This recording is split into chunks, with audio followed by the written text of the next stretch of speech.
స్వాగతం. హాస్పిటల్ నుంచి మీడియాతో మాట్లాడారు మంచు విష్ణు. ఆ వివరాలు ఇప్పుడు చూద్దాం. And pray to the media is that మీకు fathers ఉన్నారు, మీకు brothers ఉన్నారు. No family is perfect. పెద్దలు అంటారు families are complicated అని. నేను అనుకున్న ఉమ్మడి కుటుంబంగా ఉంది, మా ఫ్యామిలీ కొంచెం డిఫరెంట్గా ఉంటుంది, మేము కలిసిమెలిసి ఉంటాం అనుకున్నాం. But it's unfortunate today. మా ఇంటికి పెద్ద కొడుకుగా ఐఎమ్ కన్సర్న్డ్, ఐఎమ్ వరీడ్. నాన్నగారికి నిన్న జరిగిన ఘర్షణలో ఆయనకి కొన్ని గాయాలు తగిలాయి. నేను Kannappa cinema post production work Los ఏంజల్స్లో ఉన్నప్పుడు నాకు ఫోన్ వచ్చింది, ఇలా ఇంట్లో గొడవ జరుగుతున్నాయని. అన్నీ ఆపుకొని ముందు వచ్చేసాను. For me family first. నిన్న మార్నింగ్ దిగాను. But I'm not able to understand అది ఇంత నేను లేని ఒక 3-4 రోజుల్లో how did this escalate so much అని. But I hope there is some respite at the end of it. But I also request the media, మీ అందరిని కూడా నేను నా విన్నపం ఏంటంటే, మీకు ఫ్యామిలీస్ ఉన్నాయి, మీకు ఫాదర్స్ ఉన్నారు, everybody's got their own families. I request you to have a little bit of restraint. That's my only request. Janagama పట్టణ కేంద్రంలో తోపుడు బండ్లు, పండ్లు, కూరగాయలు, సోడా బండ్లు, ఇతర వస్తువులు అమ్ముకునే చిరు వ్యాపారులపై మున్సిపల్ అధికారులు అభివృద్ధి పేరుతో పోలీసులు, రోడ్లపై ట్రాఫిక్ ఆంక్షలు పేరుతో వ్యాపారులను బండ్లు పెట్టనివ్వకుండా చెప్పులు కుట్టుకునే వారి నుండి కూరగాయలు అమ్ముకునే వరకు వస్తువులు, ఇతరత్ర వ్యాపారాలు చేసుకునే కడు పేదలకు ప్రత్యామ్నాయ ఏర్పాటు చేయకుండా వారి బండ్లను తొలగించడం, వారిని ఇబ్బంది పెట్టడం సరైంది కాదని సిపిఎం జిల్లా కమిటీ సభ్యులు బూడిద గోపి, సిఐటియు జిల్లా ప్రధాన కార్యదర్శి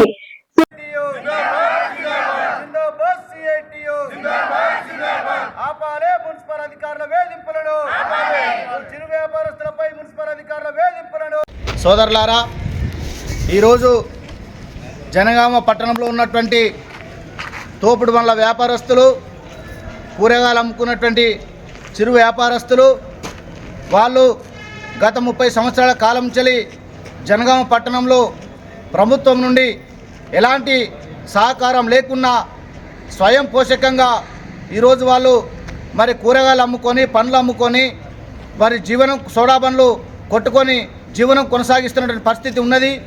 ఈ నేపథ్యంలో ఈ గత వారం రోజుల కాలం నుంచి మున్సిపల్ అధికారులు, స్థానిక పోలీసు అధికారులు ఈ చిరు వ్యాపారస్తులపై వాళ్ళ యొక్క ప్రతాపాన్ని చూపిస్తున్నటువంటి పరిస్థితి ఉన్నది.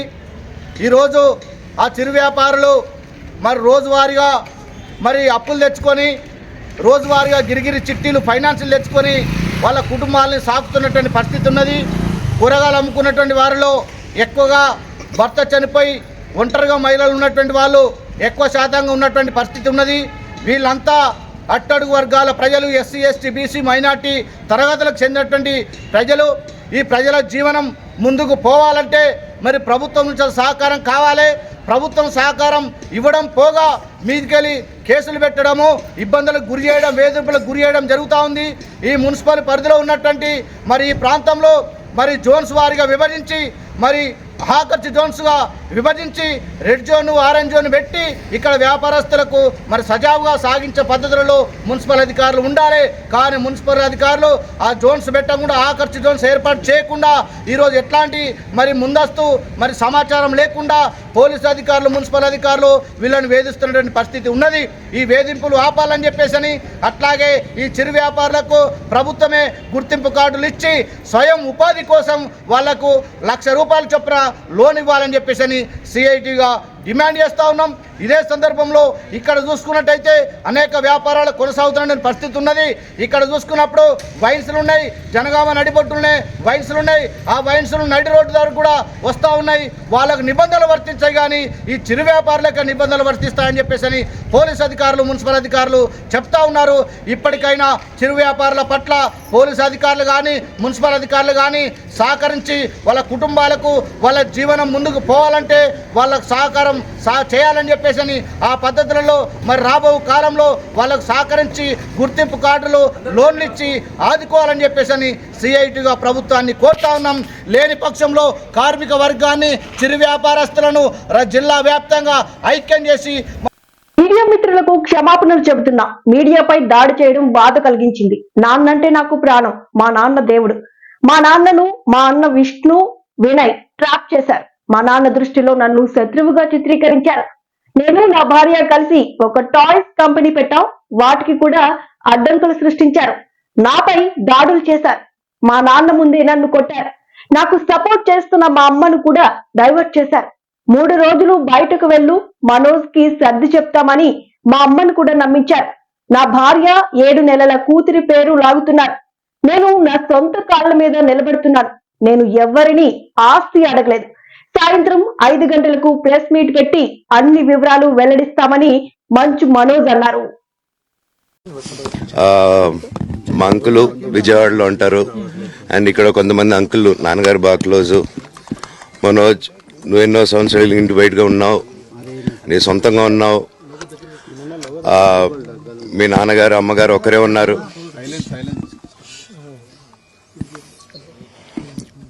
మీ నాన్నగారు అమ్మగారు ఒకరే ఉన్నారు.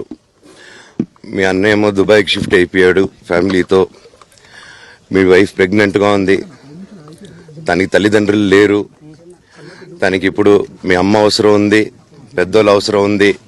నువ్వు అక్కడే ఎలా చూసుకుంటావు అంటే, నాకు ఆ రోజు మా భార్య కూడా ఒకసారి వాళ్ళు అన్ని చెప్తున్నారు కదా, ఎందుకంటే ఒకసారి వినండి అంటే, సరే అమ్మా నీకోసం వస్తాను అని చెప్పి మళ్ళీ తిరిగి రావడం జరిగింది. అండ్ నేను ఈరోజు నా గురించి ఆరోపణలు వేస్తున్నారంటే అది నేనేం చెప్పలేను. ఓన్లీ మీకు ఆధారాలు మాత్రమే చూపించగలుగుతాను. ఇప్పుడు వాళ్ళు చెప్పి నేను చెప్పి ఇది కరెక్ట్ కాదండి, నేను ఎప్పటి నుంచో కూర్చొని మాట్లాడదాం అంటున్నాను.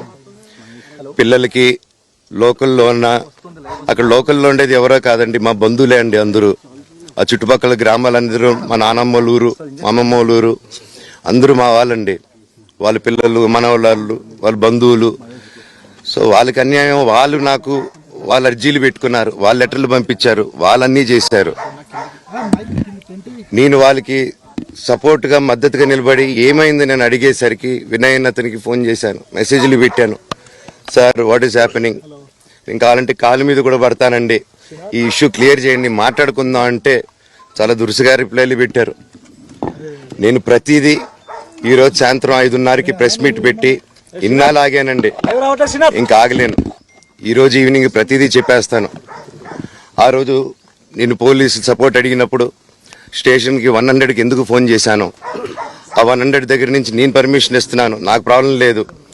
జల్పల్లిలోని ఇంటికి చేరుకున్నారు విష్ణు. ఒకే కారులో ఇంటికి చేరుకున్నారు మంచు మోహన్ బాబు, మంచు విష్ణు. విదేశాల నుంచి వచ్చిన విష్ణుకు ఎయిర్పోర్ట్ లో స్వాగతం పలికి ఇంటికి తీసుకువచ్చారు మోహన్ బాబు.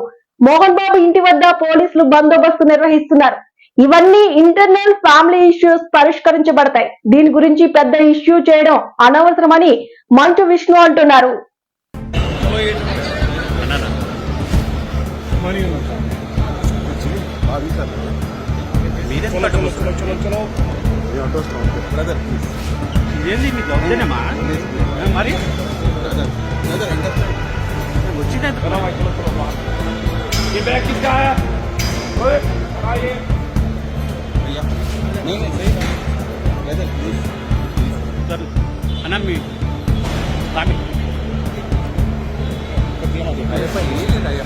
అంటే మామూలుగా గొడవలు అవుతున్నాయి కదా, దాని విషయం లేదు. మీరు ఎట్లా పంపిస్తారు? ఫ్యామిలీ ఇష్యూస్ ఇవన్నీ రిజాల్వ్ అవుతాయి. ప్రతి ఇష్యూ చేసే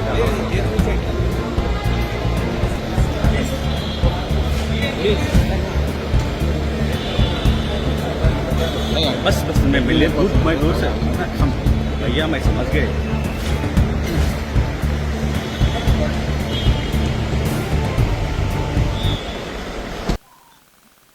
ప్రస్తుతం చలి తీవ్రత ఎక్కువగా ఉంటున్న నేపథ్యంలో గూడు లేని నిరుపేదలు ప్లాట్ఫామ్లపై పడుతున్న ఇబ్బందులను చూసి చలించిపోయి దుప్పట్లను పంపిణీ చేశారు వరంగల్ ఏసీపీ నందిరామ్ నాయక్.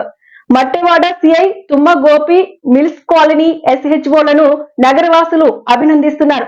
నగరానికి రక్షణ కల్పించడమే కాకుండా ఇలాంటి సామాజిక సేవా దృక్పథంతో పేదలకు చేస్తున్న సహాయానికి వరంగల్ ప్రజలు అభినందనలు తెలుపుతున్నారు.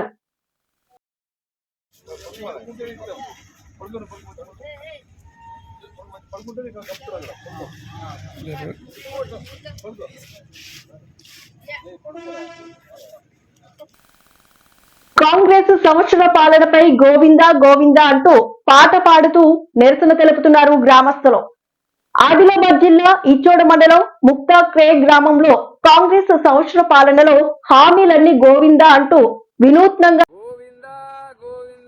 రైతు భరోసా గోవిందా గోవిందా గోవిందా రుణమాఫీ గోవిందా గోవిందా గోవిందా పెన్షన్ 4000 గోవిందా గోవిందా గోవిందా తులం బంగారం గోవిందా గోవిందా గోవిందా డిగ్రీ పిల్లలకు scooty Govinda Govinda Govinda 4000 pension Govinda Govinda Govinda Congress party Govinda Govinda Govinda Congress party Govinda Govinda Govinda Rythu Bharosa Govinda Govinda Govinda Rythu Bharosa Govinda Govinda Govinda Rythu Bharosa Govinda Govinda Govinda Rythu Bharosa Govinda Revanth Reddy Govinda Govinda Govinda Rythu Bharosa Govinda వెంటనే రైతు రుణమాఫీ వెంటనే 2 లక్షల వరకు రైతు రుణమాఫీ వెంటనే రైతు భరోసా వెంటనే 4000 పెన్షన్ వెంటనే 4000 పెన్షన్ వెంటనే కళ్యాణ లక్ష్మి 1 తులం బంగారం వెంటనే జై తెలంగాణ. జగిత్యాల మాతా శిశు కేంద్రంలో కాలం చెల్లిన మందులు, అదే కేంద్రంలో చికిత్స పొందుతున్న అస్వస్థతకు గురైన కస్తూర్బా విద్యార్థినులు కాలం చెల్లిన మందులిచ్చి తమ పిల్లలను ఏం చేయాలనుకుంటున్నారంటూ తల్లిదండ్రులు ఆందోళన చేస్తున్నారు.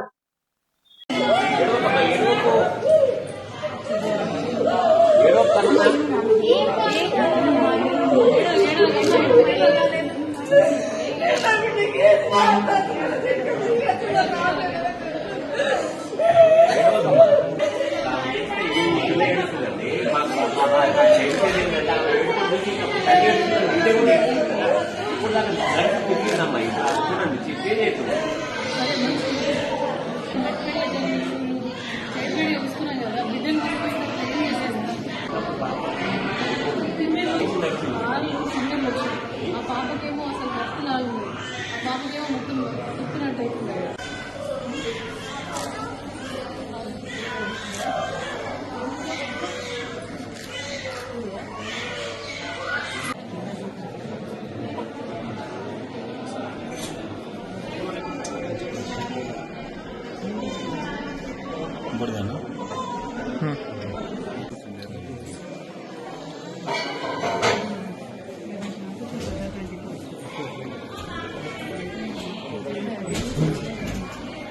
ఇవన్నీ ఎక్స్పైర్డ్ అయిపోయినాయా డాక్టర్ గారు?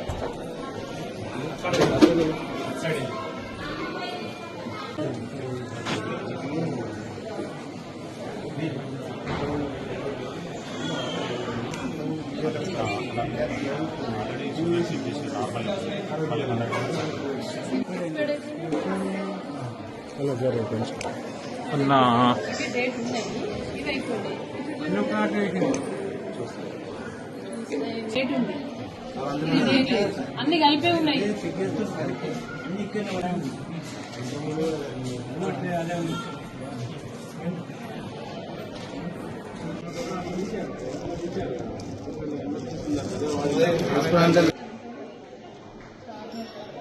అన్ని మసాలాలు తక్కువ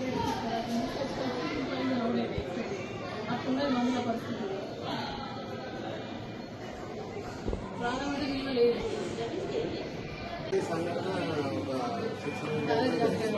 ఎవరైనా సిస్టమ్ నిలిపించి డేట్ అయిపోయినాయి ఇప్పుడే డస్ట్బిన్ పడేసేది. పడే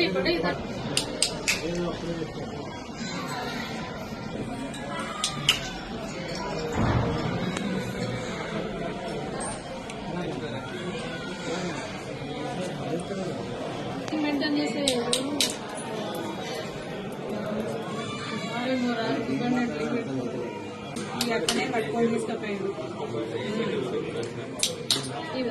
ఇప్పుడు మనం ఉండేటప్పుడు ఈ యూనివర్సిటీ వచ్చి తీసుకెళ్ళండి. మీరా ఇంకొకరు నేనందరూ మాస్కులు పెట్టుకుంటే ఎవరెవరు ఉన్నారు పెట్టలేదు.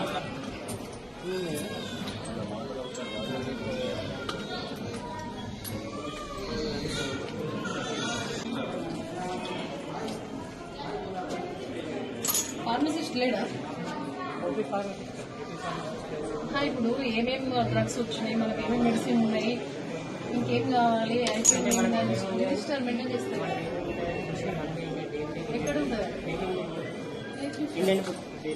లేదు. ప్రభుత్వ పాఠశాలలో పిల్లలకు ఏదైనా సరైన ఆహారం లేదు, పరిశుభ్రత లేదు. ఇవాళ పిల్లలకు పూర్తిగా కూడా సారంగపూర్లో ఉన్నటువంటి 12 మంది పిల్లలకు కళ్ళు తిప్పుతా ఉన్నాయి. అసలు శ్వాస తీసుకోవడం ఇబ్బంది అవుతా ఉంది. మరి సరిగా కూడా ఇక్కడ మెడిసిన్ కూడా ప్రాపర్గా లేదు. నిజంగా కూడా ఒక బాధాకరమైన విషయం ఏంటంటే కేసీఆర్ గారు ఉన్నప్పుడు మా జైత్యాల జిల్లాకు మెడికల్ కాలేజ్ ఈ మాతా శిశు కేంద్రాన్ని అందించడం ఒక పేదలకు ఒక గొప్ప వరంగా భావించడం. కానీ ఆ వరం ఏమైంది? ఇవాళ పూర్తిగా కూడా పేదల పాట ఒక యమపాశంగా ఈ రేవంత్ రెడ్డి సర్కార్ వచ్చిన తర్వాత పిల్లల పక్షాన ఒక యమపాశంగా, ప్రజలకు యమపాశంగా మారిన పరిస్థితి చూస్తా ఉన్నాం. ఎందుకంటే మెడిసిన్ పూర్తిగా కూడా ఎక్స్పైర్డ్ అయిపోయినాయి. ఎక్స్పైర్ అయిపోయినటువంటి మెడిసిన్ ను పిల్లలకు ట్రీట్మెంట్ గా అందిస్తా ఉన్నారు. ఎంత బాధాకరం అంటే అసలు వీళ్లకు పిల్లల ప్రాణాలంటే పట్టిలేదు. ఎవరు వస్తే వాళ్ళకి ఏ మెడిసిన్ ఉంటే ఆ మెడిసిన్ ఇచ్చే పరిస్థితి ఉంది. ఒక ఫార్మసిస్ట్ లేదు, అది పూర్తిగా కూడా రికార్డు మెయింటైన్ చేస్తలేరు. అంత అధ్వాన స్థితిలో ఇవాళ ఉన్నది. కానీ చేస్తా ఉన్నాం. ప్రముఖ సినీ నటుడు మోహన్ బాబు స్వల్ప అస్వస్థతకు గురయ్యారు. మంగళవారం రాత్రి 9:30 గంటల సమయంలో హైదరాబాద్ లోని గచ్చిబౌలి కాంటినెంటల్ ఆసుపత్రిలో చేరారు. ప్రస్తుతం మోహన్ బాబుకు వైద్యులు చికిత్స అందిస్తున్నారు. మోహన్ బాబుతో పాటు మంచు విష్ణు ఆసుపత్రికి వచ్చారు. ఇదిలా ఉండగా మోహన్ బాబుపై జర్నలిస్టు సంఘాలు ఆగ్రహం వ్యక్తం చేస్తున్నాయి. తక్షణమే మీడియాకు బహిరంగ క్షమాపణలు చెప్పాలని డిమాండ్ చేస్తున్నాయి.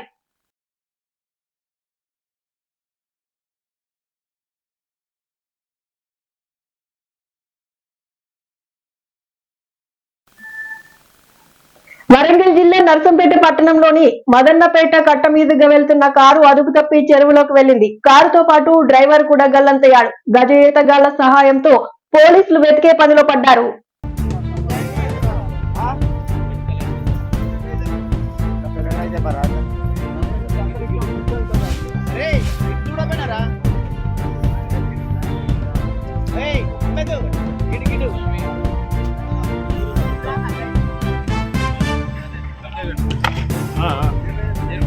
వస్తాడు వచ్చాడు.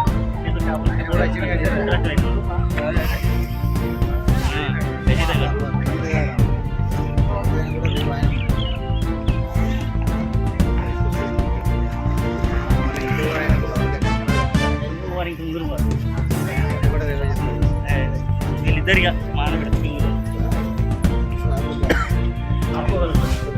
రూమ్లకు అటు మంది పొద్దున పెట్టాలి అలవాటు అయిపోయింది.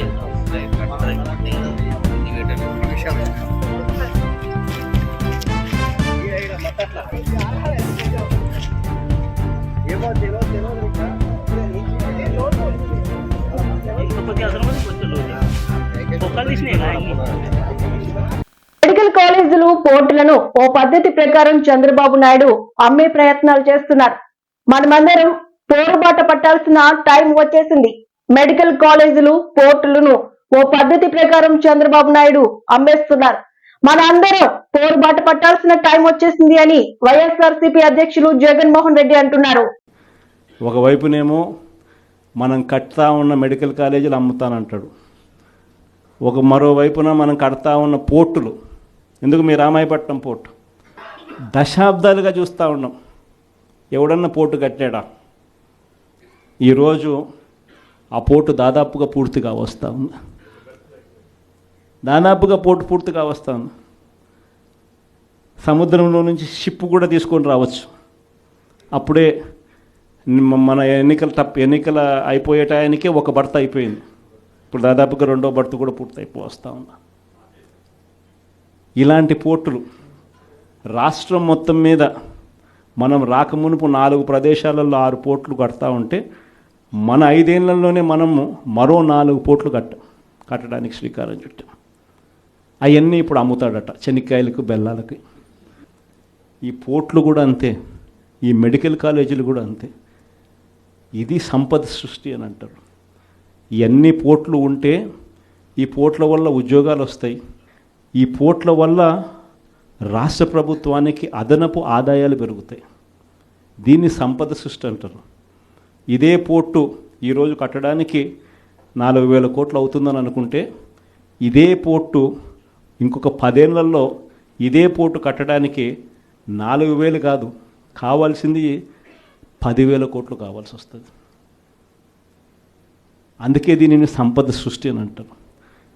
పద్ధతి ప్రకారం అమ్మే కార్యక్రమాలు పెట్టినాడు తన దగ్గర వాళ్ళకి అందరికీ కూడా.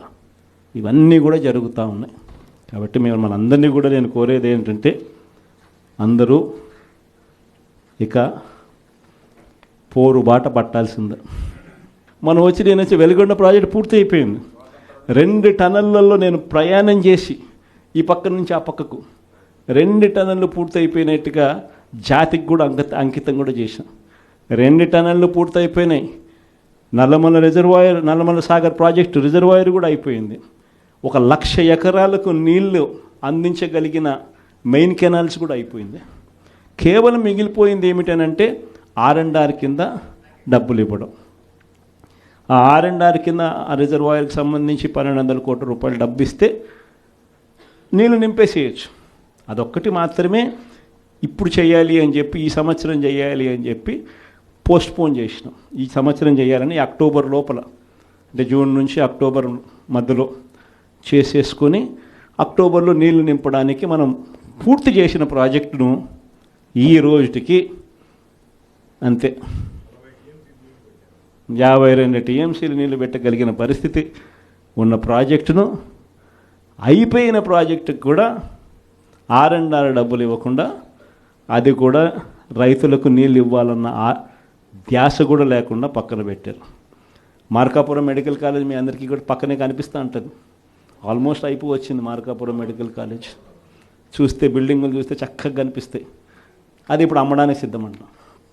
ఆశ్చర్యం నిజంగా ఇలాంటి వాళ్ళని చూస్తూ ఉన్నప్పుడు. ఈ నెల 3 ప్రోగ్రామ్స్ పెట్టినాం. ఈ 13వ తారీఖున రైతులకు సంబంధించిన ప్రధానమైన డిమాండ్ల మీద, మరీ ముఖ్యంగా పెట్టుబడి సహాయం. మా 20,000 ఏమైంది? అప్పుడేమన్నారు, జగన్ 13,500 ఇస్తానన్నాడు. ఆ 13,500లో కూడా 6,000 రూపాయలు PM కిసాన్ అని చెప్పి అన్నారా లేదా? అంటే ఎలాంటి ఇంప్రెషన్ ఇచ్చినారు? వీళ్ళు ఇచ్చే 20,000 ఆ PM కిసాన్ 6,000 కాక, అది కాక మీరు 20,000 ఇస్తానట్టుగా ఇంప్రెషన్ ఇచ్చినారా? ఇప్పుడు ఏమైంది? అది పోయింది, ఇది పోయింది. ఇప్పుడేమైంది? అది పోయింది, ఇది పోయింది. ఇది నిలదీసే కార్యక్రమం. ప్లస్ ప్రతి చోట కూడా ధాన్యం పండించే ఏరియాలలో మరీ ముఖ్యంగా ఎక్కడ కూడా MSP రావడంలో, ఎవరిని అడిగినా 300 రూపాయలు 400 రూపాయలు తక్కువ రేటుకు అమ్ముకోవాల్సిన పరిస్థితిలో ధాన్యం కొనుగోలు జరుగుతూ ఉన్నాయి. ఎక్కడ కూడా ఉచిత పంటల బీమా, ఇంతకుముందు మన ప్రభుత్వంలో ఈ క్రాప్ చేసి ప్రతి ఒక్క రైతుకు ఉచిత పంటల బీమా అందుబాటులోకి తీసుకొచ్చాం. ఈరోజు ఉచిత పంటల బీమా ఎత్తేసినారు.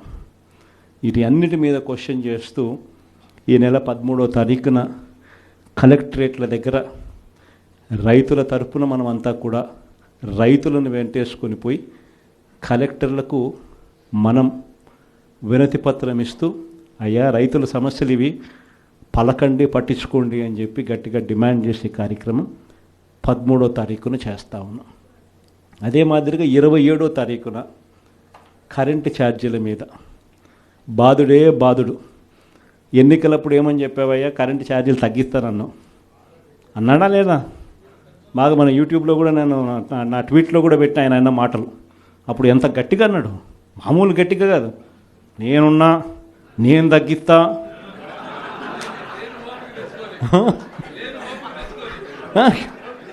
అన్న మాటలన్నీ కూడా మామూలు మాటలు కాదు. తీరా వచ్చిన తర్వాత 6 నెలలు తిరక్క మునిపే 15,000 కోట్ల రూపాయలు బాధుడే బాధుడు ఉట్టి కరెంటు మీద. సో దీన్ని క్వశ్చన్ చేస్తూ 27వ తారీఖున, 3వ తారీఖున, జనవరి 3వ తారీఖున ఫీజు రీయింబర్స్మెంట్ అందక పిల్లలు ఇబ్బందులు పడతా ఉన్న పరిస్థితులు. మనం ప్రతి క్వార్టర్, ప్రతి 3 నెలలకు ఒకసారి పిల్లలకు 3 నెలలు అయిపోయిన వెంటనే ఫీజులు ఇస్తూ ఉన్న పరిస్థితి మన ప్రభుత్వం. విద్యా దీవెన, వసతి దీవెన క్వార్టర్ అయిపోయిన వెంటనే, 3 నెలలు అయిపోయిన వెంటనే 4వ నెల వెరిఫై చేసి 5వ నెలలో పిల్లల తల్లుల చేతుల్లో డబ్బులు పెట్టి పిల్లలకు విద్యా దీవెన వసతి దీవెన కింద పూర్తి ఫీజు రీయింబర్స్మెంట్ మనం ఇస్తూ ఉంటే ఈరోజు ఈ జనవరి వచ్చేసరికి 4 త్రైమాసికాలు, ప్రతి త్రైమాసికం తర్వాత ఇస్తూ ఉన్న మన పాలన 4 త్రైమాసికాలు అయినా కూడా పట్టించుకొని చంద్రబాబు పాలన. జనవరి, ఫిబ్రవరి, మార్చ్ సంబంధించిన త్రైమాసికం ఏప్రిల్లో వెరిఫికేషన్ చేసి మేలో ఇవ్వాలి. మేలో ఎన్నికలు అయ్యాయి అంతే. జూన్ నేను వచ్చాడు, జూన్ 4వ తారీఖు అంతే. ఆడ నుంచి స్టార్ట్ అయింది. జనవరి, ఫిబ్రవరి, మార్చ్ పోయింది, ఏప్రిల్, మే, జూన్ పోయింది, జూలై, ఆగస్ట్, సెప్టెంబర్ పోయింది, అక్టోబర్, నవంబర్, డిసెంబర్ 4 త్రైమాసికాలకు సంబంధించి విద్యా దీవెన పూర్తిగా ఎగరగొట్టాడు. వసతి దీవెన కింద ప్రతి ఏప్రిల్లో మనం ఖచ్చితంగా క్రమం తప్పకుండా పిల్లలకు బోర్డింగ్ అండ్ లాడ్జింగ్ ఖర్చుల కోసం ఇస్తూ ఉంటుంది. ఈరోజు చంద్రబాబు నాయుడు ప్రభుత్వం వచ్చిన తర్వాత ఈ సంవత్సరం పూర్తిగా 0. ఈ విద్యా దీవెన వసతి దీవెన అందక పిల్లలు ఇంజనీరింగ్ చదువులు మానేసి పొలం పనులలో పనులు చేసుకుంటా ఉన్న పరిస్థితులు. కాలేజీ యాజమాన్యాలు ఫీజులు కట్టకపోతే కాలేజీలకు మేము రావద్దండి అని చెప్పి చెప్తా ఉన్న పరిస్థితులు. ఫీజులు కట్టకపోతే నీకు సర్టిఫికెట్లు ఇవ్వమని చెప్తా ఉన్న పరిస్థితులు. సో ఆ పిల్లల తరపున జనవరి 3వ తారీఖున విద్యా దీవెన వసతి దీవెన ఎందుకు ఇవ్వడం లేదయ్యా అని చంద్రబాబు నాయుడు ప్రశ్నిస్తూ దాని మీద ఒక ధర్నా. సో ఈ 3 ప్రోగ్రామ్స్ ఈ డిసెంబర్, జనవరి 3వ తారీఖు వరకున మనం ప్రోగ్రాముల్లో అనౌన్స్ చేసినాం. ఈ 3 ప్రోగ్రాములు విజయవంతం చేయడంలో మీ పాత్ర చాలా అంటే చాలా అవసరము, చాలా అంటే చాలా క్రిటికల్ అన్నది కూడా ప్రతి ఒక్కరూ కూడా గమనించవలసిందిగా మీ అందరితో కూడా సవినీయంగా కూడా ప్రార్థిస్తా ఉన్నా. ఇది కాక నా ప్రోగ్రాంలు పార్టీ బిల్డింగ్ గురించి కూడా చెప్పాలి. ఎందుకనంటే మన పార్టీ గ్రామ స్థాయిలో కూడా మన పార్టీ బలంగా ఉంది. కానీ బలంగా ఉన్న ఈ పార్టీని ఆర్గనైజ్ స్ట్రక్చర్లోకి తీసుకొని రావాలి.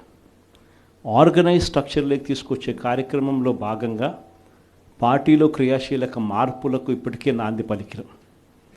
నా ప్రోగ్రాం కూడా సంక్రాంతి తర్వాత జనవరి 3వ వారం, జనవరి 4వ వారం నుంచి నా ప్రోగ్రాం కూడా ప్రతి పార్లమెంట్లోనూ నేను కూడా వచ్చి 2 రోజులు అక్కడే నిద్రపోతాను. ప్రతి బుధవారము, ప్రతి గురువారము ఒక్కో పార్లమెంట్ నియోజకవర్గంలో అక్కడే ఉంటా. బుధవారం 3 నియోజకవర్గాలు, గురువారం మరో 4 నియోజకవర్గాలు, మొత్తంగా ఆ 2 రోజులు అక్కడే ఉంటూ శుక్రవారం కూడా అవసరాన్ని బట్టి అదే జిల్లాలో ఉండే కార్యక్రమం చేస్తూ ఉన్నాం. ప్రోగ్రాం కూడా మనం పెట్టబోయే ప్రోగ్రాం పేరు కూడా కార్యకర్తలతో జగనన్న పార్టీ బలోపేతానికి దిశానిర్దేశం అనే పేరుతో ఆ ప్రోగ్రాంలో పార్టిసిపేట్ చేసే కార్యక్రమం చేస్తాము. యుద్ధం అంతా ఎలా ఉంది అని అంటే విపరీతమైన చంద్రబాబు నాయుడుతో యుద్ధం చేయడం లేదు. మనం ఓ ఈనాడుతో యుద్ధం చేస్తున్నాం, ఓ ఆంధ్రజ్యోతితో యుద్ధం చేస్తున్నాం, ఓ TV5తో యుద్ధం చేస్తూ ఉన్నాం. వీళ్ళందరూ కాకుండా ఒక చెడిపోయి ఉన్న ITDP అనే ఒక వ్యవస్థతో కూడా యుద్ధం చేస్తూ ఉన్నాం. వీళ్ళంతా ఏంది, రోజు డైవర్షన్ పాలిటిక్స్, నెల నెల ఒక డైవర్షన్ పాలిటిక్స్. ఒక అబద్ధం వేస్తారు, ఆ అబద్ధాన్ని మనం తుడుచుకోవాలి. ఈ రకమైన డైవర్షన్ పాలిటిక్స్తో రోజు యుద్ధం చేస్తూ ఉన్నాం. ప్రజలకు చేసిన మంచి ఏది లేదు, ప్రజలకు చేసిన మంచి ఏది కూడా చెప్పుకునేదానికి ఏమీ లేదు. కాబట్టి మట్టేయడమే, బురద వేయడమే అదే పనిగా పెట్టుకున్న ఒక వ్యవస్థతో యుద్ధం చేస్తాం. ఈ వ్యవస్థలోకి యుద్ధం లేక మనం కూడా చేయాలి అని అంటే మీలో ప్రతి ఒక్కరూ కూడా, ప్రతి ఒక్కరికి ఒక ఫేస్బుక్ పేజ్ ఉండాలి, ప్రతి ఒక్కరికి వాట్సాప్ ఉండాలి, ప్రతి ఒక్కరికి యూట్యూబ్ ఉండాలి, ప్రతి ఒక్కరికి కూడా ఈ మాధ్యమాలలో ట్విట్టర్ అకౌంట్ ఉండాలి.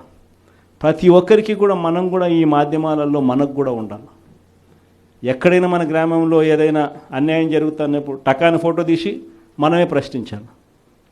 ఎందుకు పెన్షన్ ఇవ్వడం లేదు ఈ అమ్మకు, ఇదిగో ఫోటో. ఎందుకు మా గ్రామంలో మా స్కూల్స్లో నాడు నేడు ఆగిపోయింది, ఇదిగో ఫోటో. ఎందుకు అమ్మఒడి రావడంలా, ఎందుకు మా విలేజ్ క్లినిక్లో పరిస్థితి ఇంత దారుణంగా ఉంది అని క్వశ్చన్ చేస్తూ ఫోటో తీయడం, క్వశ్చన్ చేయడం, అప్లోడ్ చేయడం. ఇలా ప్రతి ఒక్కళ్ళం తయారు కావాలి. ప్రతి ఒక్కళ్ళం కూడా ఆర్గనైజ్ పద్ధతిలోకి మాదిరిగా పోయి గ్రామ స్థాయిలో మనం ప్రజలకు దగ్గర కాగలిగే కార్యక్రమం ఖచ్చితంగా జరగాలి. లేకపోతే వీళ్ళు చేస్తూ ఉన్న వక్రభాష్యం మామూలుగా లేదు. ప్రతి ఒక్కరి మీద బురద జల్లడమే, ప్రతి ఒక్కటి అబద్ధం చెప్పడమే, ప్రతి ఒక్కటి వక్రీకరించడమే. దీన్ని తిప్పికొడుతూ ప్రజలకు దగ్గరగా ఉండే కార్యక్రమం దగ్గరుండి మనం చేయాలి. కాబట్టి ఆర్గనైజ్ స్ట్రక్చర్లో మిమ్మల్ని అందరినీ కూడా భాగస్వాములు చేసే కార్యక్రమం. రెండవ విషయం మీ అందరికీ కూడా చెప్పడానికి అందరినీ కూడా రమ్మని చెప్పడం జరిగింది. గత 2 రోజుల క్రిందట విలేకరులపై మోహన్ బాబు చేసిన దాడిని ఖండిస్తూ కుప్పం ప్రెస్ క్లబ్ తరఫున విలేకరులు ర్యాలీ నిరసన కార్యక్రమాలు చేపట్టారు. మోహన్ బాబుపై విలేకరులంతా కలిసి కుప్పం పోలీస్ స్టేషన్ లో ఫిర్యాదు చేయడం జరిగింది. ఈ కార్యక్రమానికి మద్దతుగా తెలుగుదేశం పార్టీ, జనసేన పార్టీల వారు మద్దతు తెలిపారు.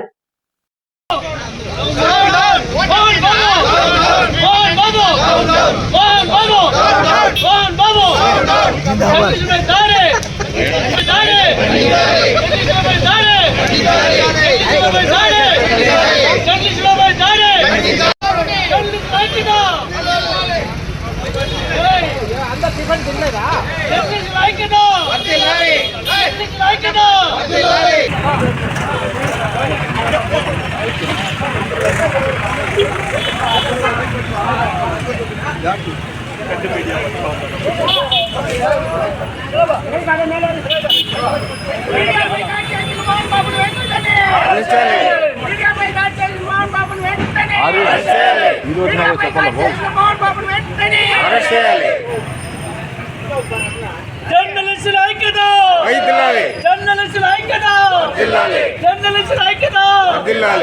Mohan Babu, Mohan Babu, Mohan Babu.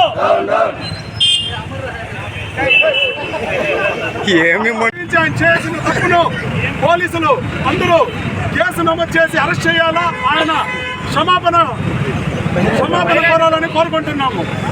Mohan Babu down down, Mohan Babu down down, Mohan Babu down down, Mohan Babu down down. అందరికీ నమస్కారం. నిన్న జరిగిన విలేకరుల దాడిపైన మోహన్ బాబు ఎవరైతే విద్యాసంస్థల చైర్మన్ మోహన్ బాబు గారు ఎంతో సీనియర్, నేను అది ఇదేని గొప్పలు చెప్పుకునే అతను నిన్న TV9 విలేకరులపైన దాడి చేసిన నిజంగా చాలా సిగ్గుచేటని తెలియజేస్తున్నాను. వారిని ఖచ్చితంగా వారిపైన పోలీసులు ఒక చర్యలు తీసుకొని వారికి తగిన శిక్ష విధించాలని కూడా ఒక భావి పౌరుడిగా నేను కోరుకుంటూ, పత్రిక స్వేచ్ఛని హరించేదానికి ఎటువంటి అధికారం తనకు లేదు. తను దాడి చేసిన వారి కుటుంబానికి కూడా మన ప్రభుత్వం తరఫున కూడా అండగా నిలవాలని, అదేవిధంగా మోహన్ బాబు వాళ్ళ ఒక దాడిని తీవ్రంగా ఖండిస్తూ అన్ని చట్టరీత్యా పోలీసులు చర్యలు తీసుకోవడం కూడా కోరుకుంటున్నాను.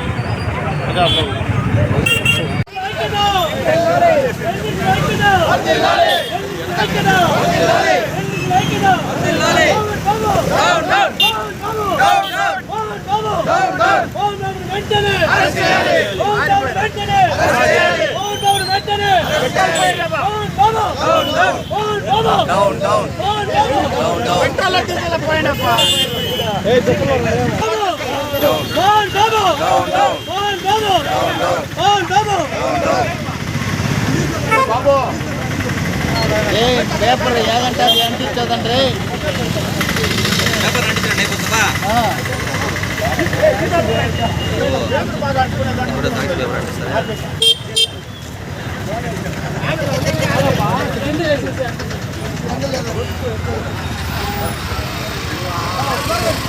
Mohan Babu down down, Mohan Babu down down, Mohan Babu down down.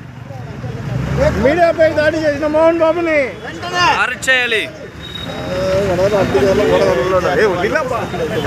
ఏం పట్టిపోతున్నావు?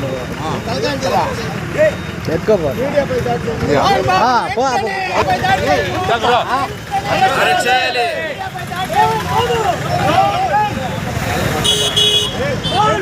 Down down, down down, down down, down down, down down, down down. Arrest చేయాలి, అరెస్ట్ చేయాలి, అరెస్ట్ చేయాలి, అరెస్ట్ చేయాలి. డబ్బు కట్టాలి.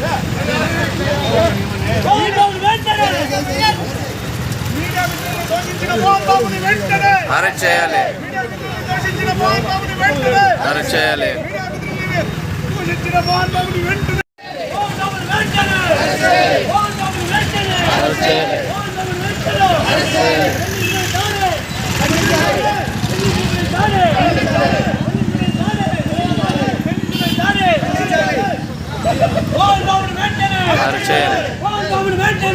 స్వామి స్వామి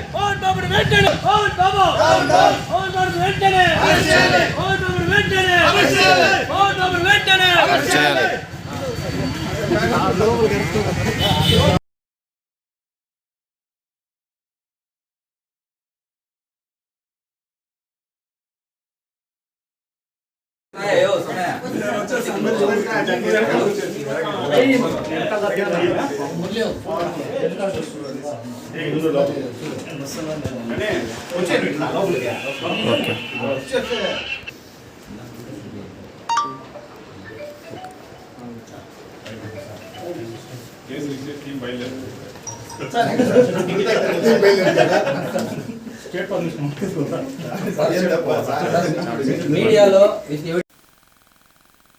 చూసారు కదండి, ఇవి బులెటిన్ అప్డేట్స్. మరిన్ని అప్డేట్స్ కోసం do watch and subscribe prime one news.